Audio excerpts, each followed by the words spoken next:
السلام علیکم حیات تشنگی بائے حورین فاطمہ قسط نمبر 15 بغیر اجازت کاپی پیسٹ کرنا منع ہے۔ LED پر چلتی جاسم شاہ کے خلاف خبروں نے تو پوری دنیا میں تہلکہ مچا کر رکھ دیا تھا۔ ملک میں دنگے فساد ایک بار پھر شروع ہو چکے تھے۔ وومن آرگنائزیشن، NGOs اور کئی مشہور ادارے جاسم شاہ کے خلاف سڑکوں پر نکل آئے تھے۔ جاسم شاہ کی خاموشی کو لوگ اس کا گناہ سمجھ بیٹھے تھے، لیکن وہ یہ نہیں جانتے تھے یہ طوفان کے آنے سے پہلے کی خاموشی تھی۔ جاسم شاہ کی خاموشی نے ہی انہیں اتنا حوصلہ دیا تھا۔ جو ملک میں ایسی صورتحال تھی، لوگ جاسم شاہ پر مختلف قسم کے طعنے کس رہے تھے، جبکہ اپوزیشن کو تو موقع مل گیا تھا اس کے خلاف بولنے کا۔ انہیں جو سیٹ اسے خواتین کا ساتھ ملنے پر ہاتھ سے جاتی ہوئی نظر آ رہی تھی، اب خواتین کے ہی جاسم شاہ کے خلاف ہو جانے پر انہیں وہ سیٹ واپس آتے اور بازی پلٹتے دکھائی دے رہی تھی۔ وہ عوام کو اور بھڑکانے کے لیے طرح طرح کے بیان جاری کر رہے تھے۔ شجاعت شاہ بھی اپنے پوتے کے حق میں نہیں بولے، نہ ہی ان کے کسی رشتہ دار نے ان کا ساتھ دیا ہے، جس سے صاف ظاہر ہو رہا ہے وہ سب بھی جاسم شاہ کے دوغلے روپ سے اچھی طرح واقف تھے۔ ہمیں ہمارے سوالوں کے جواب چاہیے۔ سردار جاسم شاہ کو ہمارے سامنے آنا ہی ہوگا۔ اپنا اصل چہرہ دنیا کے سامنے آ جانے پر وہ ایسے ہی چھپ کر نہیں بیٹھ سکتے۔ عوام توڑ پھوڑ کرنے کے ساتھ ساتھ جاسم شاہ کو بھی اپنے سامنے پیش ہونے کا کہہ رہی تھی۔ وہ لوگ جو کل تک اس کے سامنے نظریں اٹھا کر بات نہیں کرتے تھے، آج اس کی ہی ذات پر سوال اٹھا رہے تھے۔ مجھے تو لگتا ہے سردار صاحب ڈر کے مارے ملک ہی چھوڑ کر بھاگ چکے ہیں۔ مخالف پارٹی کے ممبرز بھی اس کی ذات پر سوال اٹھانے سے باز نہیں آ رہے تھے۔ یہ خبر اس کے دادا سائیں اور تایا سائیں تک بھی پہنچ چکی تھی، جسے دیکھ انہیں خاصا فرق نہیں پڑا تھا۔ وہ اپنے بچے کے نیک کردار سے اچھی طرح واقف تھے۔ وہ یہ بھی جانتے تھے ان کا پوتا سب کچھ سنبھال لے گا۔ جاسم شاہ ظاہرہ کی وجہ سے مصروف تھا، وہ دادا سائیں کو بھی اس بارے میں انفارم نہیں کر سکا تھا۔ دادا سائیں کے لیے بھی یہی بات پریشانی کی وجہ تھی، اوپر سے اس کا پرسنل سیکرٹری بھی نہ جانے کہاں غائب تھا۔ انہیں اپنے پوتے کی فکر ہوئی تھی۔ جب سے انہیں خبر ہوئی تھی، وہ جاسم شاہ سے رابطہ کرنے کی مسلسل کوشش کر رہے تھے، لیکن نہ ہی اس سے رابطہ ہو پا رہا تھا، نہ ہی اس کا کوئی اتا پتہ تھا۔ وہ ارید شاہ کو بھی کافی دفعہ کال ملا چکے تھے، شاید انہیں اس بارے میں کچھ پتہ ہو، لیکن اس کا نمبر بھی بند جا رہا تھا۔ ان دونوں کو جب بھی ضرورت کے وقت کال کرو، ان کے نمبر ہمیشہ بند ہوتے ہیں۔ نہ جانے یہ سارا دن کرتے کیا ہیں، مجھے ان کی سمجھ نہیں آتی۔ ایک دفعہ یہ معاملہ حل ہو جائے، پھر ہم اچھی طرح ان دونوں کی خبر لیں گے۔ دادا سائیں اپنے پوتوں پر برہم ہوئے۔ بشارت شاہ، ہمیں لگتا ہے اب ہمیں خود ہی شہر جا کر ان سے بات کرنی ہوگی۔ جلدی چلیں، ہم ابھی شہر کے لیے روانہ ہوں گے۔ وہ اپنے دونوں بیٹوں کے ساتھ شہر کے لیے روانہ ہوئے تھے، جہاں پر ایک اور جھٹکا ان کے انتظار میں تھا۔ ارید یار، گڑیا کو دیکھ لینا تم، میں یہ جو پھیلاوا میڈیا نے پھیلایا ہے اسے سمیٹ آؤں ذرا۔ اس نے اپنی کن پتیاں سہلائے ارید شاہ سے کہا، تم کہو تو میں بھی تمہارے ساتھ چلتا ہوں۔ ارید شاہ نے اس کے ساتھ چلنے کی پیشکش کی۔ آپ کو کیا لگتا ہے ارید شاہ، ہم اکیلے یہ سب نہیں سنبھال سکتے؟ نہیں یار، وہ بات نہیں ہے، جو بھی ہے تم گڑیا کے ساتھ رکو گے، باقی سب میں دیکھ لوں گا۔ مجھے ایک بات سمجھ میں نہیں آ رہی جاسم، تم یہاں اتنی بڑی پرابلم میں ہو اور احد غائب ہے، یہ بات مجھے سمجھ میں نہیں آ رہی۔ تم ٹینشن نہ لو، وہ دشمنوں کی بارات نکالنے میں لگا ہوا ہے، میں نے ہی اسے بھیجا ہے، وہ میرے کام سے ہی گیا ہوا ہے۔ جاسم شاہ نے چہرے پر مسکراہٹ سجائے اسے بتایا، جسے سن کر وہ ریلیکس ہوا تھا۔ مطلب وہ اس سارے رائٹے کو سمیٹنے کا انتظام کر چکا تھا، اب بس پریس کانفرنس کرنی تھی۔ وہ اپنی بہن کے سر پر محبت سے ہاتھ رکھتے، ماتھے پر بوسہ دیتے، اپنے مضبوط کندھوں پر شال اوڑھتے وہاں سے باہر نکلا تھا۔ ہیلو احد، میں 10 منٹ میں پہنچ رہا ہوں، سارا انتظام تم نے کر دیا ہے نا؟ جی سردار سائیں، سب تیاری مکمل ہے، بس آپ کے آنے کا انتظار ہے۔ 10 منٹ تک میں پہنچ رہا ہوں، تب تک تم اس کی اچھی خاصی مہمان نوازی کرو۔ وہ حکم دیتا کال کاٹ گیا۔ اگلے 10 منٹ میں وہ اپنی مطلوبہ جگہ پر موجود تھا۔ وہ وہاں جاتے ہی پاس پڑی چیئر کھینچتے اس پر بیٹھ کر سگریٹ سلگا چکا تھا۔ سب کچھ ریڈی ہے احد؟ جاسم شاہ نے اپنی رائٹ سائڈ پر کھڑے احد سے پوچھا۔ جی سر۔ تو پھر کس چیز کا انتظار کر رہے ہو، اسٹارٹ ہو جاؤ۔ اس کا حکم ملتے ہی احد نے کرسی کے ساتھ بندھے ہوئے شخص کو سب اگلنے کو کہا۔ وہ اس کی اچھی خاصی درگت تو جاسم شاہ کے پہنچنے سے پہلے ہی بنا چکا تھا۔ مجھے معاف کر دو سردار سائیں، میں نے یہ سب پیسوں کے لیے کیا ہے، پلیز سر مجھے معاف کر دیں۔ مجھے یہ کام کرنے کے لیے کسی نے کہا تھا۔ صبح میں جب اپنے کام کے لیے جا رہا تھا تو کچھ آدمی میرے پاس آئے تھے جو مجھے پیسوں کے ساتھ زبردستی ڈرائیو تھما رہے تھے۔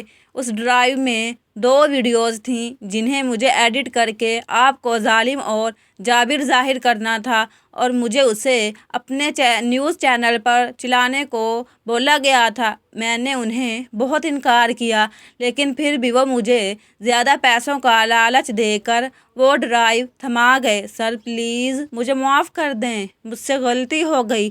آپ بے گناہ تھے دونوں ویڈیوز میں نے ہی انہیں ایڈٹ کر کے آپ کو گناہ گار ظاہر کیا ہے۔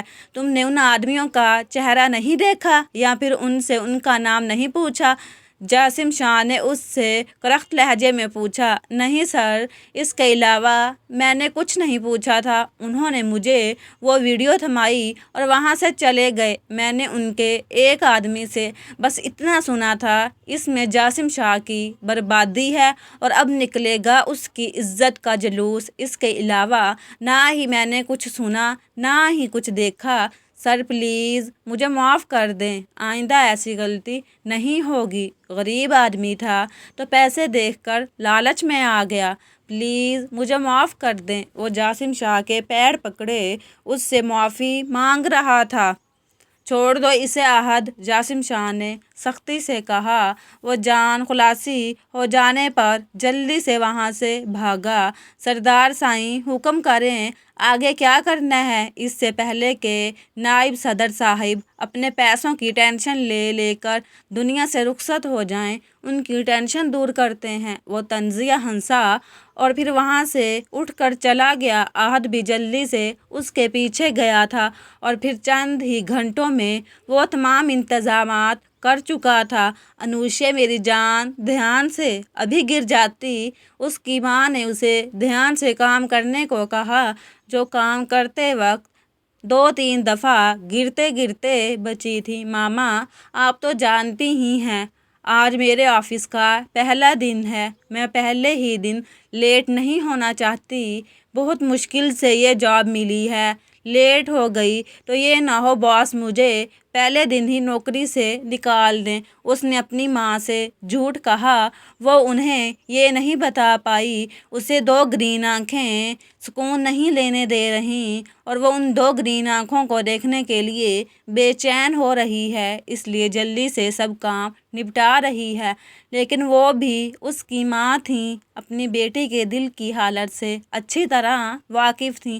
کل وہ جیسے ہی گھر آئی تھی، ارشد شاہ کی تعریفیں ہی کیے جا رہی تھی، بات بات میں اس کا ذکر کر رہی تھی۔ اسے تو بس موقع چاہیے ہوتا، کوئی بات ہو اور وہ اریر شاہ کا ذکر کرے، انسان بار بار اسی کا ہی ذکر کرتا ہے جو اس کے دل میں ہو، جو اسے پسند ہو، جس سے وہ محبت کر بیٹھے۔ انوشے بھی شاید اسے اپنے دل میں جگہ دے چکی تھی، اسی لیے تو بار بار اس کا ذکر اور تعریفیں کر رہی تھی۔ انوشے، ادھر آؤ، میرے پاس بیٹھو۔ بیٹا، میں یہ نہیں کہتی محبت کرنا گناہ ہے، انسان کو کبھی بھی کسی سے بھی محبت ہو سکتی ہے۔ میری جان، تم اچھی طرح جانتی ہو ہماری کیا حیثیت ہے۔ وہ ایک امیر زادہ ہے اور ہم جھونپڑیوں میں رہنے والے ہیں، اس لیے میری جان وقت رہتے سنبھل جاؤ۔ میں نہیں چاہتی میری بچی کا دل ٹوٹے۔ میری جان، تم اسے کسی ریاست کا شہزادہ بتا رہی ہو، میری بات اپنے دماغ میں بٹھا لو۔ شہزادوں کی قسمت میں شہزادیاں ہوتی ہیں، جھونپڑیوں میں رہنے والیاں نہیں۔ وہ ماں تھیں، اس لیے بیٹی کو سمجھانا ضروری سمجھا۔ ماں کی بات سمجھ کر وہ ہاں میں سر ہلا گئی۔ محبت کا کیا ہے؟ محبت کون سا امیری، غریبی، ذات پات یا نسل پوچھتی ہے؟ وہ تو کبھی بھی کسی سے بھی ہو سکتی ہے۔ عشق نہیں پوچھے ذات تے بھوک نہ پوچھے لوازمات۔ کسی کی چھوٹی سی بھی اچھائی آپ کو اس سے محبت کرنے پر مجبور کر سکتی ہے، لیکن وہ بھی دل کے ہاتھوں مجبور تھی۔ کیا کرتی؟ دل کے ہاتھوں مجبور ہو کر وہ وقت سے پہلے ہی آفس پہنچ چکی تھی۔ مجھے میرا اپوائنٹمنٹ لیٹر دے دیں۔ اس نے ریسیپشن پر موجود لڑکی سے اپنا اپوائنٹمنٹ لیٹر مانگا۔ وہ منہ کے زاویے بناتی اسے اپوائنٹمنٹ لیٹر تھما گئی۔ وہ دونوں لڑکیاں اس سے زیادہ قابلیت اور تعلیم رکھتی تھیں۔ انہیں ریسیپشن کی جاب دی گئی، جبکہ اس معمولی سی شکل و صورت والی لڑکی کو اریر شاہ کی سیکرٹری کی جاب مل گئی تھی، یعنی ہر وقت اریر شاہ کے ساتھ رہنے کا موقع۔ اریر شاہ کے آفس کے باہر پہنچنے پر اسے پتہ چلا اریر شاہ آج آفس نہیں آیا، نہ ہی آئے گا، جس سے اس کے چہرے پر مایوسی چھا گئی۔ اریر شاہ نہیں آیا تھا تو اس کے رکنے کا بھی فائدہ نہیں تھا۔ وہ بے دلی سے واپس چلی گئی۔ اریر شاہ نے ہی اسے کام سمجھانا تھا، جب وہی نہیں تھا تو اس کے رکنے کا بھی فائدہ نہیں تھا۔ السلام علیکم۔ سب سے پہلے تو ان لوگوں کا شکریہ جنہوں نے ہمیں ذلیل کرنے میں کوئی کسر نہیں چھوڑی، جنہوں نے ہماری کردار کشی کرنے میں منٹ نہیں لگایا۔ ہمیشہ ہمارے ساتھ رہنے کا دعویٰ کرنے والی ہماری دوغلی عوام کا بہت بہت شکریہ۔ کل تک جو ہماری تعریفوں کے قصیدے پڑھتے نہیں تھکتے تھے، ایک معمولی سی ویڈیو کی بنا پر نہ جانے ہمیں کیا کچھ کہہ گئے۔ ہم یہاں پر نہ ہی کسی کو اپنی صفائی میں کچھ کہنے آئے ہیں، نہ ہی صفائی دینے کی رداد میں ہیں۔ جب بیچ میں ہمارے دادا سائیں کو گھسیٹا گیا تو ہم خاموش نہیں رہ پائے۔ ہمارے دادا سائیں کی محبت ہی ہمیں یہاں تک کھینچ لائی ہے۔ ہم کچھ اور کہنے سے پہلے سب سے پہلے PIP سے علیحدگی کا فیصلہ کرتے ہیں۔ ہم نہیں چاہتے ہماری وجہ سے کسی کا پیسہ برباد ہو، ہم نہیں چاہتے ہماری وجہ سے آپ لوگوں کے گھروں کی عزتیں پامال ہوں۔ رشید صاحب کو غصے میں بولے جانے والے اپنے الفاظ کی وجہ سے جو خدشہ تھا، LED پر چل رہی جاسم شاہ کی خبر نے اسے سچ کر دکھایا تھا۔ ہم یہاں پر بیٹھے میڈیا کے تمام ممبران سے پوچھنا چاہیں گے، جب ہماری عوام کو اپنی آواز حکمرانوں تک پہنچانے کے لیے آپ کی ضرورت ہوتی ہے، تب آپ لوگ کہاں غائب ہوتے ہیں؟ تب تو آپ لوگ اپنے نیوز چینل کے بند ہو جانے کے ڈر سے خاموشی کا لبادہ اوڑھے بیٹھ جاتے ہیں۔ تب آپ لوگوں کو عوام کی یاد نہیں آتی، جب سرعام سڑکوں پر عورتوں کی عزتیں پامال ہو رہی ہوتی ہیں، تب آپ لوگ کہاں ہوتے ہیں؟ کوئی بھی بڑھ کر آگے نہیں آتا کسی کی مدد کو۔ آج کے جدید ٹیکنالوجی کے دور میں بھی آپ لوگوں نے معمولی پیش کی جانے والی ویڈیوز پر یقین کر لیا ہے۔ جس ملک کی عوام آپ لوگوں جیسی بغیر کسی بھی تصدیق کے اندھا دھند یقین کرنے والی ہو، مجھے نہیں لگتا وہ قوم کبھی ترقی کر سکتی ہے۔ میں نے آپ لوگوں کو پہلے بھی کہا تھا، یہ ملک میرے اکیلے کا نہیں ہے، یہ ملک ہم سب کا ہے۔ ہم سب کو ملک کو چلانا ہوگا۔ ہم سب کو مل کر اس کی ترقی اور خوشحالی کے لیے کام کرنا ہوگا۔ آپ لوگوں کو جرائم ہوتے دیکھ خاموش تماشائی نہیں بننا، بلکہ آگے بڑھ کر ان کے خلاف آواز اٹھانی ہے۔ یہاں پر تو تمام عہدیدار آپ لوگوں کو لوٹنے کے ڈر پر ہیں۔ جب تک آپ لوگ آواز نہیں اٹھائیں گے، آپ لوگوں کی آواز ہم تک نہیں پہنچے گی، ہمیں معلوم نہیں ہوگا آپ لوگوں کے ساتھ کیا ہو رہا ہے۔ اگر اس دن آپ لوگوں میں سے ہی کچھ لوگ اگر آگے بڑھ رہے ہوتے، اس لڑکی کا ساتھ دیا ہوتا، تو ہمیں سامنے آنے کی ضرورت ہی نہ پڑتی۔ پیچھے اسکرین پر چلتی ویڈیوز دیکھیں اور بتائیں ظالم اور جابر میں ہوں یا آپ تمام۔ سردار جاسم شاہ نے پیچھے دونوں ویڈیوز اسکرین پر چلوائیں، اس کے بعد اس اینکر کے بیان کی ویڈیو بھی پلے کی۔ بتائیں مجھے کون ہے ظالم جابر، میں یا آپ لوگ؟ ایک سکے کے دو پہلو ہوتے ہیں، سکے کے ایک ہی پہلو کو دیکھ کر فیصلہ کر لینا سراسر ناانصافی ہے۔ ہمیشہ سے دکھایا جاتا ہے مرد نے یہ کر دیا، مرد نے وہ کر دیا، یا مرد ظالم ہے، مرد یہ ہے، مرد وہ ہے۔ ضروری نہیں ہے ہمیشہ مرد ہی غلط ہو، عورتیں بھی غلط ہو سکتی ہیں، جس کا ثبوت اسکرین پر چل رہی دوسری ویڈیو ہے۔ ہمیں یہ کہتے ہوئے افسوس ہو رہا ہے جب ہمارے ملک کے بڑے بڑے اداروں کو کسی کے خلاف ہو رہے ظلم اور زیادتیوں کے خلاف اپنا کردار ادا کرنا ہوتا ہے، تب یہ خاموش رہتے ہیں۔ لیکن میڈیا کی کچھ چٹپٹی خبریں ٹی وی پر چلانے پر عوام کو ان کا حق دلانے نکل آتے ہیں۔ ہمیں تو ان لوگوں پر ہنسی آ رہی ہے جو گھر میں موجود اپنی بیویوں پر ظلم کرتے ہیں اور سڑکوں پر دوسروں کی بہنوں کو انصاف دلوانے نکل آتے ہیں۔ کیوں انور صاحب؟ جاسم شاہ نے استہزائیہ ہنستے انور صاحب سے پوچھا، جو سردار جاسم شاہ کو ظالم اور جابر دکھانے میں سب سے آگے تھے۔ سردار جاسم شاہ کی بات سنتے وہ تھوک نگلتے فوراً سے وہاں سے گیا تھا، کہیں سردار جاسم شاہ سب کے سامنے اس کا بھید ہی نہ کھول کر رکھ دیں، اتنے لوگوں میں اس کی عزت کا تماشا ہی نہ بن جائے۔ اس کے ساتھ ہی ہم اعلان کرتے ہیں، اب یہ الیکشن ہم آزاد امیدوار کی حیثیت سے لڑیں گے۔